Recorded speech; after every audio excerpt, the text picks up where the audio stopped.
it's time to apply illustrations and designs onto t-shirts. So we're going to learn how to do this and practice what we've been doing the last couple of projects.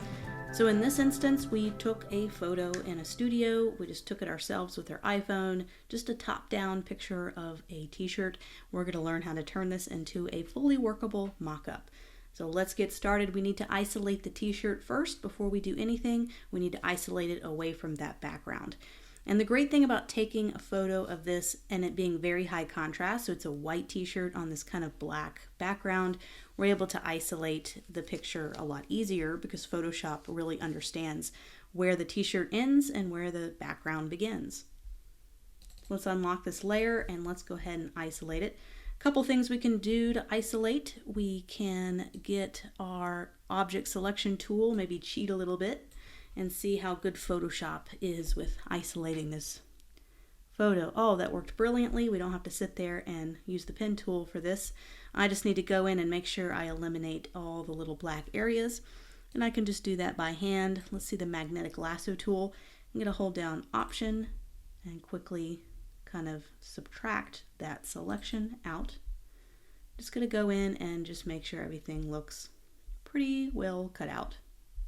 And that looks a little jagged, so I'm just going to take my polygon lasso tool, hold down the shift key, click, just to smooth that selection out. Looked a little jagged to me.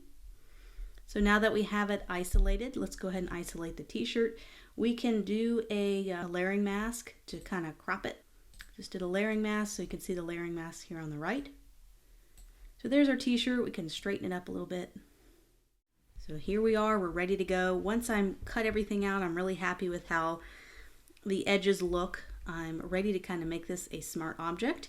So I'm going to right click and I'm going to convert it to a smart object. And you'll notice I have a little layering mask here. So I can disable or delete the layering mask and I get my original background back.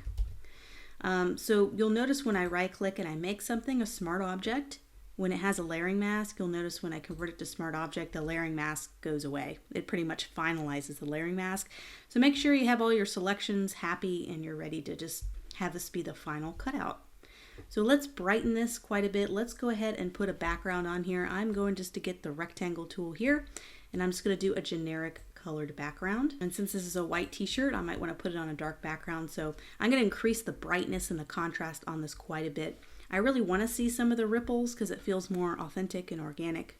That way we may even have to tweak and add our own little ripples too by brushing it on using our brush tool.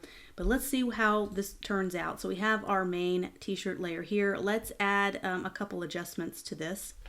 We can go to Image, Adjustments, and let's see if I can't do some brightness contrast. So it's kind of my go-to first one I do.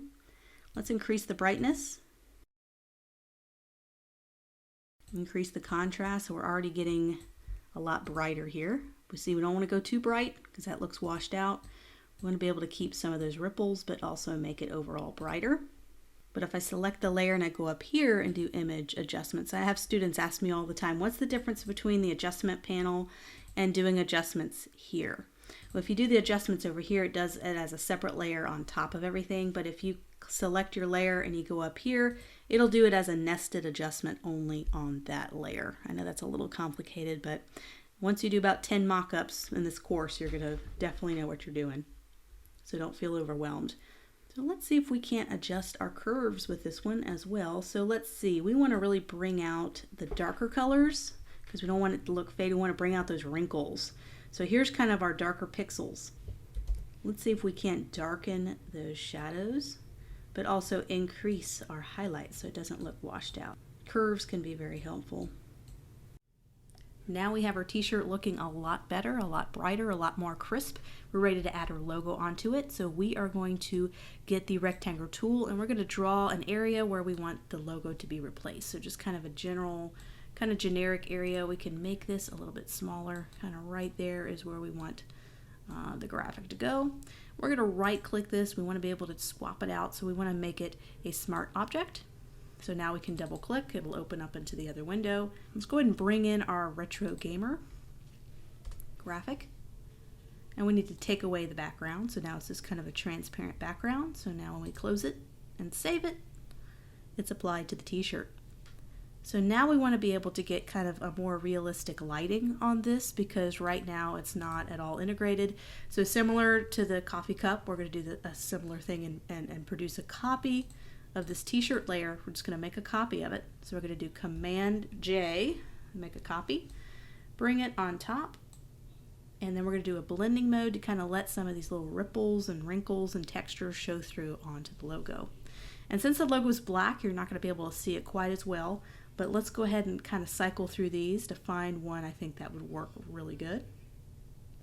And we could do a hard light, and we can even kind of maybe back off the opacity a little bit, so you can kind of see how it brings out a little bit of that shirt texture, and it makes it feel a little bit more part of the t-shirt. And so what we want to do is we want to be able to clip this t-shirt so it doesn't affect everything on top. So let's go ahead and clip this top t-shirt layer. Let's just call this effects or shadows, or let's call it effects.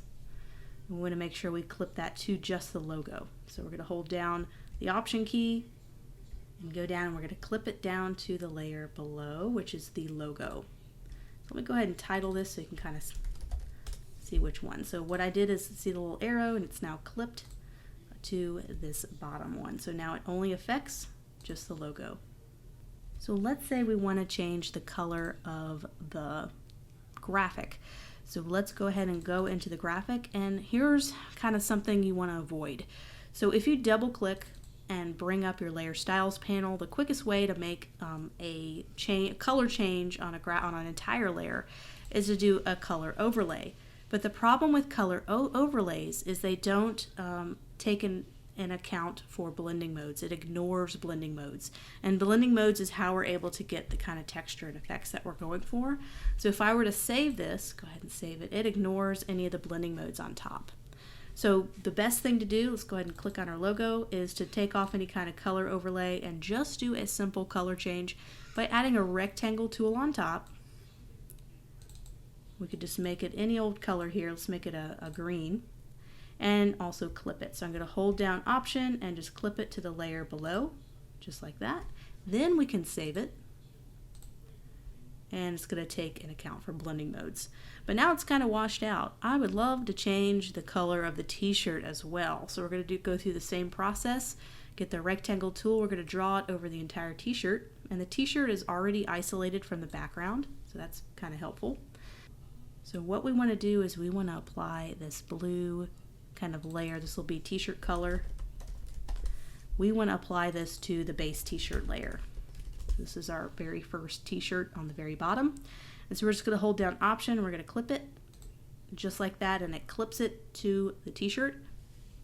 And what we want to do is we want to apply a blending mode to the color layer right here. So we're going to go up and apply a blending mode, and it's going to allow those shadows behind to really show up on top of the color. So this is what makes it look like a realistic color change. A lot of these could work very well, but I really find color burn and linear burn tend to have really good options here. So let's do a linear burn, as I can change the t-shirt color on the fly, and look how easy it is to change the color, just like our mug we just did.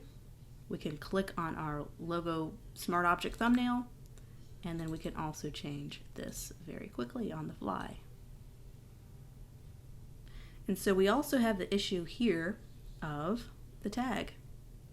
So what we need to do is we need to isolate this tag and be able to make this tag have our little brand on it.